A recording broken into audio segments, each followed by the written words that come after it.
I just bought this e-bike for 180 bucks, which is a killer deal, unless it isn't. It's a dual battery hub motor e-bike that boasts 120 miles of range, 32 miles an hour top speed, and retails for $1,300. The only problem is that this bike doesn't turn on, or doesn't stay on, I should say. It's also pretty beat up. It's definitely seen better days. So, can we get this bike running again and flip it for a profit? Let's find out. The internet tells me that this bike is a Movcan V30 Max, which I didn't know at the time because the listing on OfferUp simply called it e-bike. Let me see if I can show you what's happening or not happening. I have the batteries back on the bike and I've checked this one at the very least, and it says it has a full charge. This one is questionable, but what happens is you're supposed to turn it on with the power button right here, push and hold that for 3 seconds, and then the screen should come on, but nothing is happening now.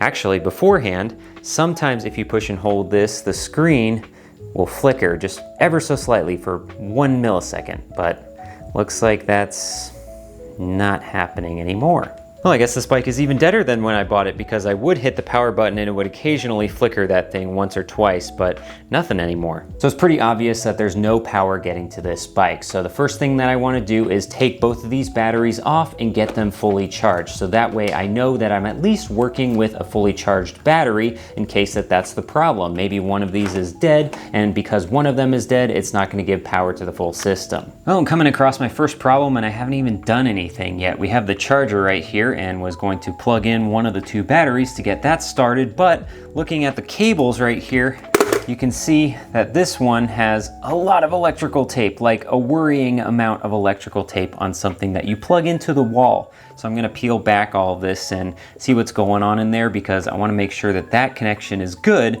before I start plugging things in and creating sparks. Oh my God, that's just exposed wires right there. That needs some fixing.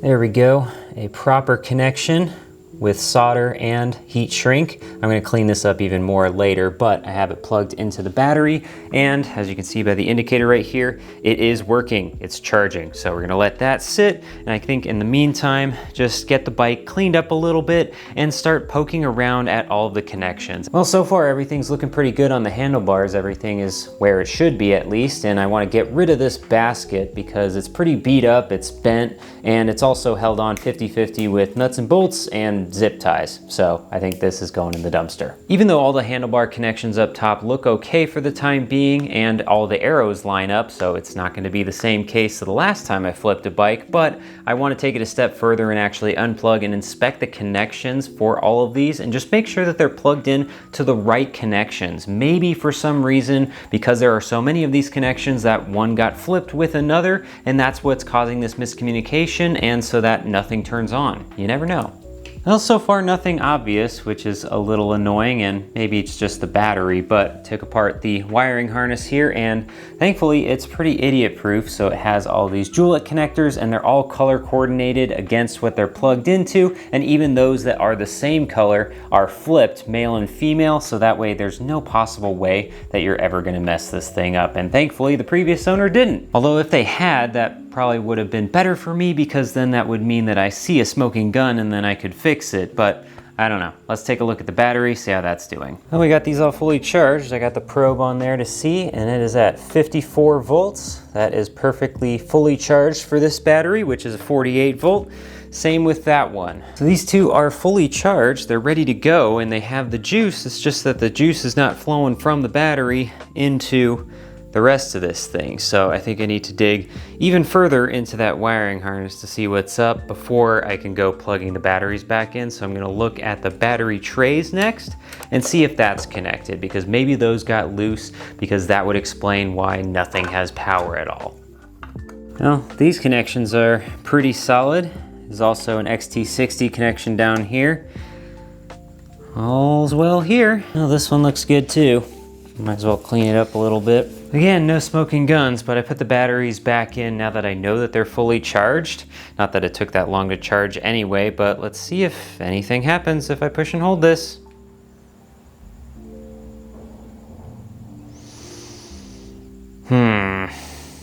Oh wait, progress. I was just taking off the top battery and left the other battery in here and just decided to hit the plus button, and when we push and hold, it gets the flash.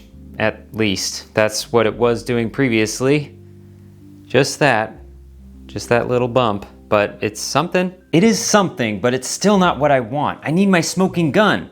And I think I found it. Since the connections at the battery were okay and the connections at the controls were okay, the next place to look were the connections at the controller. So I took apart the seat to check those and found this. This is a 40 amp fuse that sits between the controller and both of the batteries on this bike. And as you can see, it's in bad shape, and I mean really bad shape. But the funny thing is, this is not blown. The plastic housing is the problem. It's cracked and it's melted. I did a continuity test on the fuse and I was good in some places, but inconsistent. It looks like the plastic melted over one of the two spades and could have actually insulated it, opening the circuit. This could also explain the issues that we were seeing when turning on the bike, where the display only flashes for a second or not at all. Maybe the connection here is spotty enough that not enough amperage is going through it, just enough to get the display going, but then nothing else. So I might be able to actually fix this bike with a $1 fuse. So a quick trip to AutoZone and a quick clean of the connections can get this connection fixed, and we can see if it works.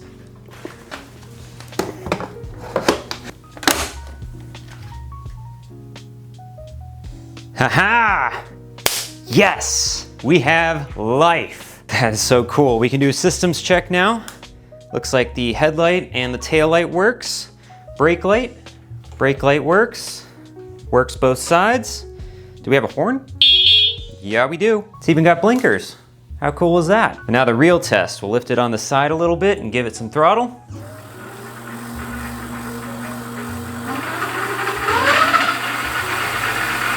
Looks like everything's working there. Awesome. We have a bike, but we're not done yet. I gotta put the seat back together, of course, and I might as well clean everything up and reorganize all the controls and the connections so everything looks presentable. Then we can take it out on the road and see if it works or if there's any other little fixes that need to be done before this is sellable. And it's working. Couple squeaks and rattles, but that can be lubed up. I think the bicycle shifter needs to be adjusted a little bit. I can hear some clicking in that, but that's not a big deal. Let's try throttle only. That works perfectly fine. I don't normally go for this style of e-bike, but I gotta say the seat on this thing is so comfortable. It is absolutely plushy. This would be perfect for anyone just looking to cruise around on the beach. And I guess that's what I gotta do next, is sell that to someone who wants to do that.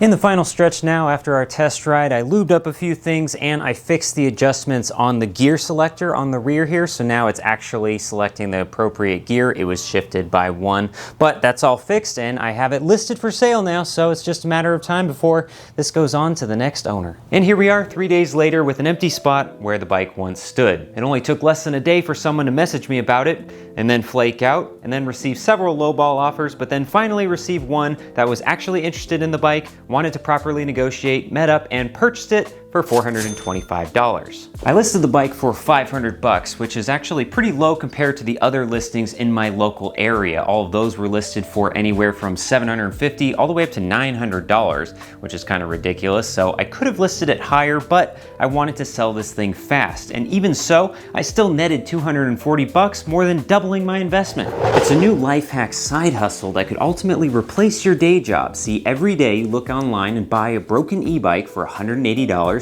and then fix that broken e-bike with a $1 fuse, and then immediately sell it for a profit. You do that every day or multiple times a day, and you could be making thousands of dollars per month. Buy my course. I'm kidding, obviously. The reason why you're seeing this highly successful flip is because there were dozens before it that never panned out. So many other listings that I missed out on because I was either too slow to respond and someone else nabbed it, or I couldn't settle on a price between me and the seller, or they just straight up ghosted me. But I'm always on the lookout for a good deal, so the next time that we find one, we're gonna see it and I'll have a video on it. So stick around, follow along, and I'll see you with the next broken bike.